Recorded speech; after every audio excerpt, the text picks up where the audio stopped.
Mohamed Salah has started the season in blistering form with 9 goals in as many games and 3 assists. The focus is now turning to how the Egyptian's contract talks with Liverpool will pan out. But there are worrying signs the Reds could lose their talismanic attacker. Salah has been an overwhelming success since arriving at Anfield from Roma 4 years ago for around £37 million. Providing 134 goals and 50 assists in just 212 appearances and winning the Premier League and Champions League. No player has a better goals-to-game ratio for Liverpool than Salah in the post-war era. And he is the quickest player in the club's history to score 100 league goals. Yet the 29-year-old's current deal expires in 2023, and as it stands the Merseyside club will have to sell him next summer at below his true market value or lose him for free 12 months later. Negotiations are thought to be ongoing between Liverpool and Salah's representatives regarding an extension, but as of yet no agreement is forthcoming. To keep Salah, Liverpool will surely have to upgrade his salary to £300,000 a week, which would represent a 33% pay rise.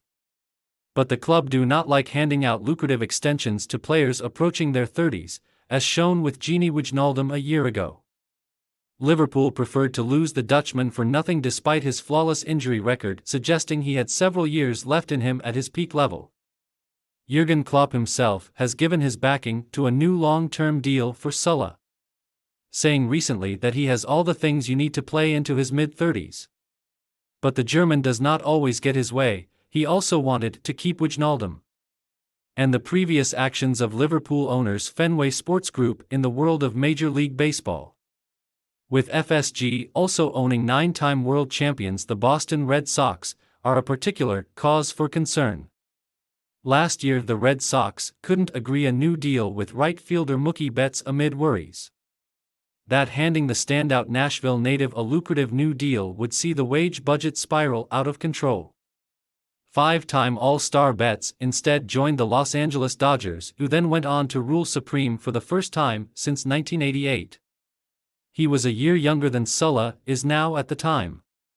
The defending champions Dodgers are once again big favorites to be triumphant in this year's playoffs, too.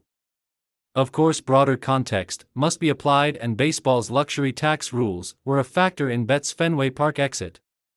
But only because they ill-advisedly spent money elsewhere. Ultimately, the Red Sox traded away the player to get assets in return, rather than potentially lose him as a free agent a year later.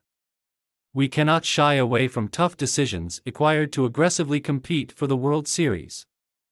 That's what led to this trade, owner John W. Henry stated in February 2020, hailing the substantial young talent they acquired in return. Maybe Liverpool might be about to make a similarly tough decision in the summer of 2022 too. They are thought to be worried that putting Salah on significantly higher wages than his teammates could create disharmony in the dressing room and lead to financial problems.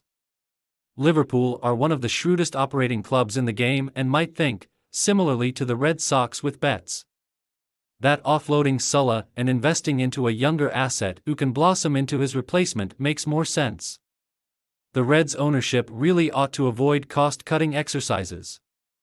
However, if they want to get the most out of Klopp before he leaves in 2024, particularly when talking about a player of Salah's ability, if the Egypt international can maintain the form he has produced in his 4 seasons so far at Liverpool, and everything suggests he can given his physical condition and psychological drive, keeping him could very well be the biggest difference between Klopp winning more major honors before he leaves, or walking away after a trophyless final few years like he did at Borussia Dortmund, signing a replacement capable of replicating Salah's output at a low cost in terms of a fee and wage would be an immensely difficult task even for Michael Edwards and Liverpool's famed recruitment team, particularly if they wanted to see a return on that productivity in the short term.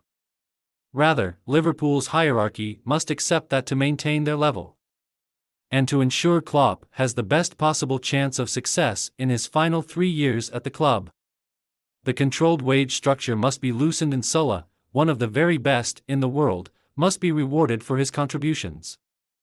Liverpool's squad are always full of praise for Salah and so surely would be willing to accept being paid less than their teammate. they wouldn't be complaining if he helps deliver them another Premier League or Champions League trophy to lift aloft. With Betts and the Red Sox, FSG have seen one of their biggest names move to a rival and enjoy huge success. They must avoid allowing Salah and Liverpool to make the same mistake.